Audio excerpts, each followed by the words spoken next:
But how the fig leaf, the dress of our modern Eve, is symbolic of a progressive textile industry, producing many kinds of fabric. Fabric like the lacework of this evening gown. Tough fabrics for the big industrial markets. Fabrics for volume sales to the cutting markets. And fabrics for the great retail markets, where they meet the critical eye of another modern Eve who picks and chooses to get the best quality at the lowest price. To keep her buying is the problem of the millman. His is a problem of high-quality production at lowest possible cost. Today, the textile is attacking this problem with scientific modernization of mill, materials, and machinery. This modernization begins with the production of raw fiber and continues throughout all textile production, in the transportation of materials, of worsted, in the embossing of rayon, in the dozens of production steps that lead to the finished product. This is a report to you, the textile industry, on how textile mills are modernizing. The report deals with the chief trends and processing techniques, illustrated by the latest equipment in America's mills and laboratories. Let's look into them, one at a time, to see what they have to offer each millman in the production of today's textiles. First, the clearly marked trend to modern mill conditioning, putting the mill itself into condition for maximum production at minimum unit cost. Proper mill conditioning means first air conditioning for the control of humidity and temperature and for purification of air in the mill. In installations such as an opening room of a cotton mill, cleaning the air of lint, fumes, and dust will mean improved working conditions. With good air conditioning, combs turn out better tops and cleaner yarn without streaks. The drawing of fibers is smoother and more compact, and a cleaner sliver is delivered. Air conditioning avoids daily spinning losses and reduces the number of ends down. Yarn winding is smoother and there's less chafing. Automatically controlled humidity means more pliable yarn, less static, and more pounds per day. In the weave shed, cleaned air reduces downtime by removing much of the dirt that collects in and around the loom, and off-quality, dark shades and seconds can be eliminated in finished products. But the biggest payoff of all comes because personnel feel better about their work. There's no millroom fever here, and morale is high. Modern mill conditioning also requires a new science, the science of industrial lighting. Engineered light conditioning throughout the mill means bright, pleasant surroundings. It provides an even distribution of light without sharp shadows or disturbing glare. With correct illumination, there's less waste and working conditions are safer. In certain types of very fine work, special illumination makes the spotting of defects quicker. And again, because better seeing means better doing, good light conditioning has a lot to do with employee welfare and contentment. Modern mill conditioning eliminates a lot of the strong-arm technique of pushing and shuffling, too. Modern materials handling in the mill means newer mechanized methods. Tiering with electric lift trucks puts to use the upper levels of storage space that formerly were wasted, and it frees extra floor space for greater storage capacity. Modern mill transportation smooths and speeds production flow. The strong-arm method is replaced by electrical and mechanical muscle power. Modern materials handling has increased production by speeding up handling of the lap in this mill. An overhead conveyor system carries laps from the picker to the card room, keeping each card supplied with a new lap as soon as the machine is empty. In the die room of another mill, an electrically controlled hoist speeds up the handling of warp beams before dyeing. After dyeing, the beam is raised by the hoist. Then it's conveyed to the drying stand. A new electrically controlled blending line feeder system is one of many up-to-date methods of handling stock. This overhead conveyor and storage system makes continuous processing possible by keeping a number of machines automatically and constantly supplied with fiber stock. An excellent example of mill conditioning through modernized materials handling. And finally, mill conditioning means modern electric power distribution. Highly dependable electric power is generated at the powerhouse and then carried over transmission lines to the mill. Alert millmen are turning to modern unit substations for reliable, low-cost distribution of mill power. The unit substation, shown here in scale model, is a new self-contained package for carrying power to centralized industrial control units for your production equipment. Modern indoor control centers save floor space, maintenance is less, and it's flexible for easy expansion later on. Where low voltage power is supplied, up-to-date switchgear with draw-out circuit breakers and adequate interrupting capacity protects both equipment and personnel, lessens stops in production due to blow-ups. Capacitors, too, will help you to increase the capacity of the lines in your mill. The expert advice of your power supplier may mean real savings through the use of modern power distribution equipment. Thus, mill conditioning includes air conditioning, modern lighting, up-to-date materials handling, and better electric power distribution. 4 basic steps in conditioning your entire mill for lower unit cost production. Power at the point of use is the second big trend in mill modernization. On cards, for example, this means that you can apply electric motors where they will do the most good, right at the machine itself. Compared with the old line shaft drive, individual motor drive is cleaner and more flexible. There is no jungle of belts to maintain. Starting is easier. Speed is more uniform. And of course, working conditions are safe. With individual drive, machines such as these knitters can be arranged to save floor area, and the machines turn out a product that's a lot cleaner. Power at the point of use is also illustrated by this winder. By replacing a single motor with 2 motors, yarn tension became more uniform and winder speed was increased. Result, output went up more than 1/3. Here's a rayon spinning frame powered by individual motors. Each bucket spinner has its own motor. The rotor shaft of the motor is the spindle. Another motor operates the godets and the pumps. Still another operates the traverse motion. The result is efficient machine operation and high production of uniform yarn, even when there's some unbalance in the cake. One promising example of the trend to power at point of use is the 2-for-1 twister shown here in the laboratory of the manufacturer. This twister will apply 2 turns of twist for every, and at the same time will increase spindle speed about 20%. An increase in yarn output of 140% is possible. An individual motor will be used on each spindle. By slowing down the usual 14,000 RPM speed of the motor, we can see the double twist to each single revolution of the motor and the spindle shaft. The speed of all spindles will be electrically synchronized. This tensometer shows how closely tension and twist are automatically controlled within the machine. So the 2-for-1 twister is a modern example of new mechanical design coordinated with the electric motors right where they're needed. Power at the point of use. Higher controlled speeds is another production and processing trend that affects almost all phases of the industry.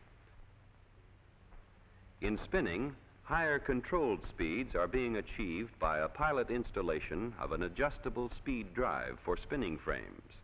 Although final details of this drive are still in the developmental stage, there is encouraging evidence that spinning frames will be able to turn out more yarn than ever before. With a constant speed motor, yarn tension varies, of course, limiting the speed of spinning. But with the new adjustable speed control, note how tension is constantly kept at its ideal maximum, and the machine always runs at the maximum safe speed for each phase of the spinning operation. With this device, spinning frames already in service can deliver more yarn per day at less cost. Here's a full-fashioned hosiery knitter that illustrates the trend to higher control speeds. An electronic brain automatically regulates more than 100 successive speed changes during the 45-minute knitting cycle, and it controls these speed changes so closely that there's no hunting or overshooting, and no bothersome gallop.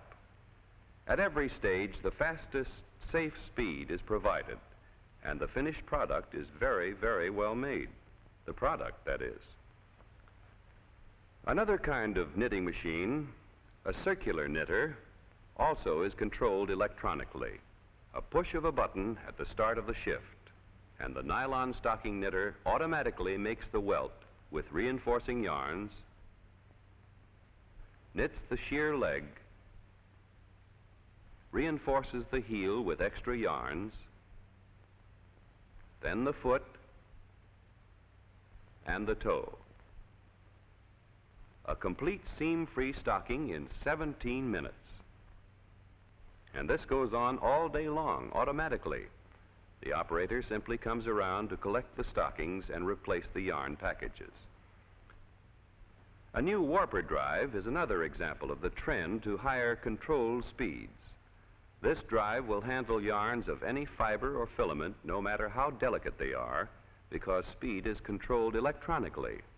Yarn tension is uniform, for yarn speed is kept constant within 0.5% throughout the doff as the beam diameter increases. Yarn breaks are headaches in any man's mill. Constant tension reduces them, so there aren't so many stoppages. Slasher drive can now be accurately controlled through the use of amplidyne generators and a slasher control panel. The day of depending on the old feel and guesswork is long gone. Automatic control of both tension and moisture means that the slasher can supply the weave shed with beams of even density, wound with more uniform, stronger warps, warps with exactly the right moisture content. Here's another example of higher controlled speeds. This fully automatic machine winds the standard 6-inch traverse on cones and tubes at a rate of 900 to 1,000 bobbins an hour, and the machine needs only one operator. The portable warp tying machine does its job in 1/3 of the time required by hand twisting in, and 1/8 of the time required by hand drawing in.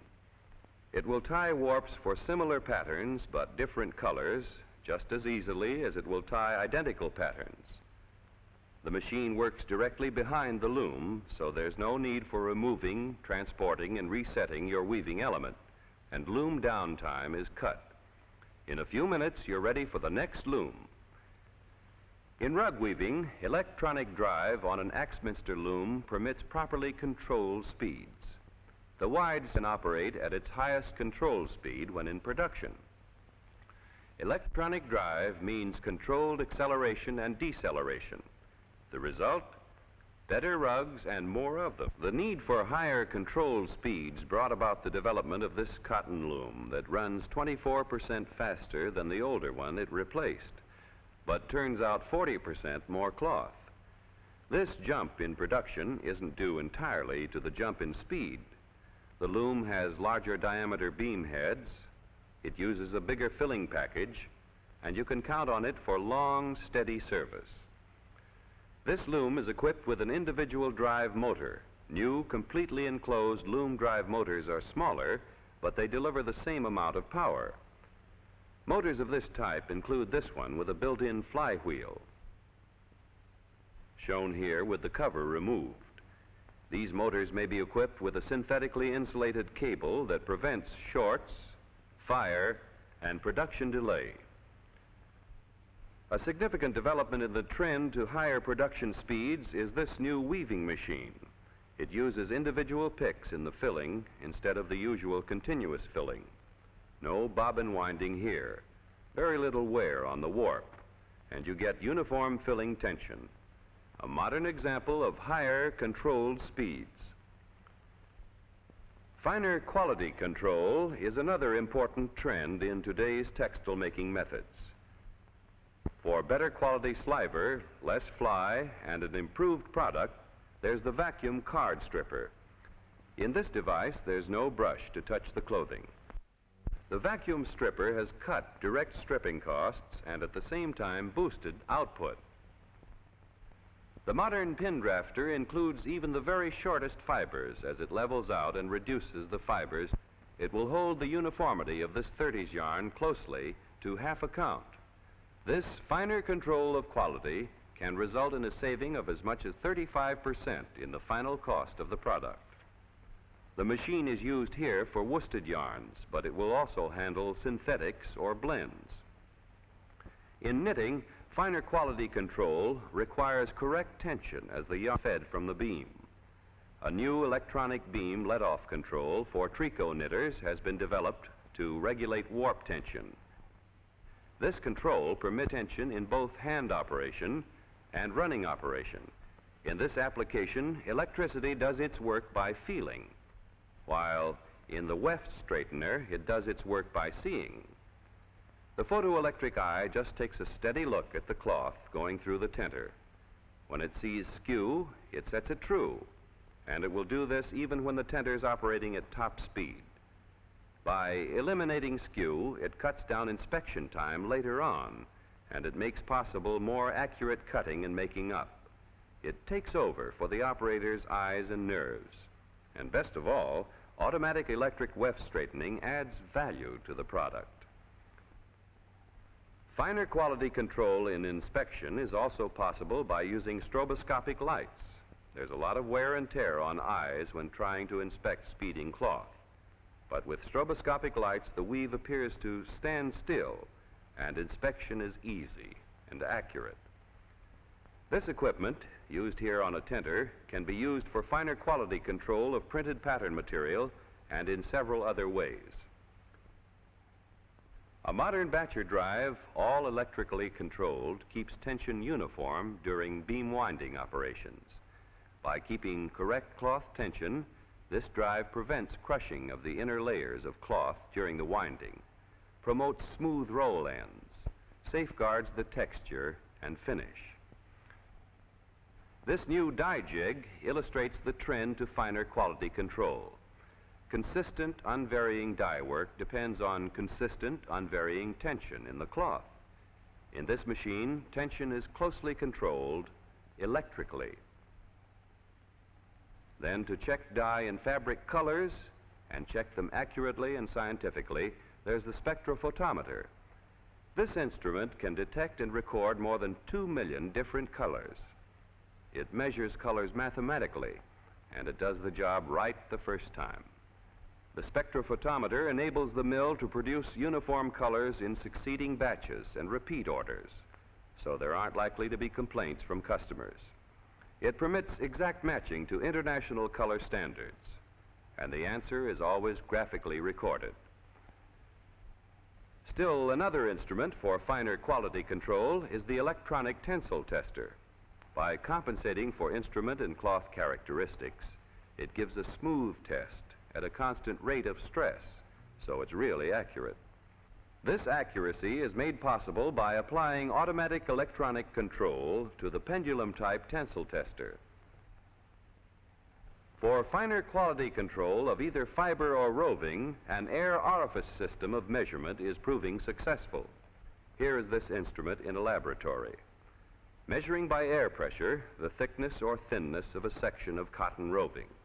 Finer quality control here, as in many other processes, helps the mill produce better textiles. Another trend, the trend to new processing methods, is getting a lot of attention from progressive millmen. For example, there's the new technique of infrared radiant heating. Infrared lamps are already doing a multitude of processing jobs: setting starches, drying rayons, pre-dyeing fabrics, drying impregnations, dehydration in sanforizing, drying thread after slashing, carbonizing wool, drying printed cloth, curing dyes. A different type of heating, dielectric heating, is shown here in a twist setting operation. No kinks allowed in these tire cords. Carefully controlled dielectric heat assures a smooth, uniform twist. This fast, modern method heats clear through from the inside out. Note, too, that no special heating cans are needed. You simply heat through the final wrapping and the package comes out ready for shipment. And this is only one of several practical applications of dielectric heating. Nonwoven fabrics illustrate this trend to new processing methods.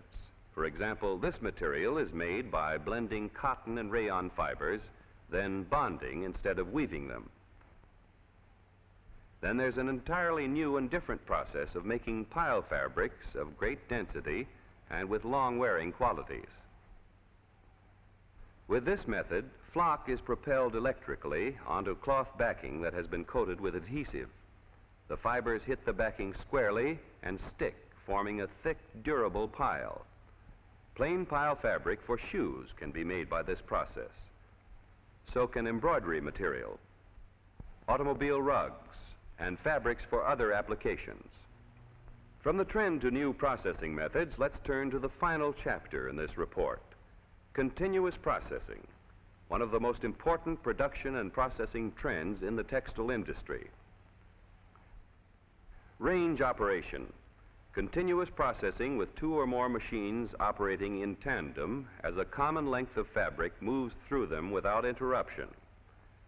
The basis of efficient range operation is the electrical system of coordinating the relative speeds of individually powered units.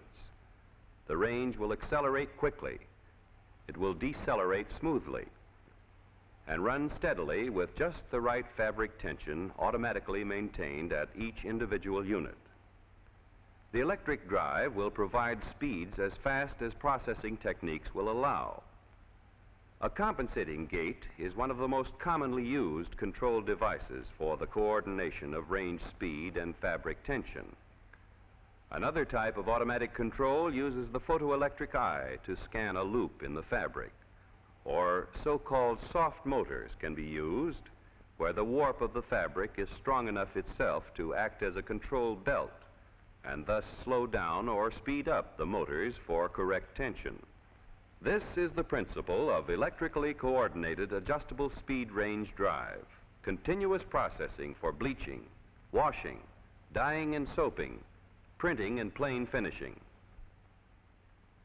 In actual range operation, each length of fabric receives identical treatment, so uniformly higher quality of product is assured.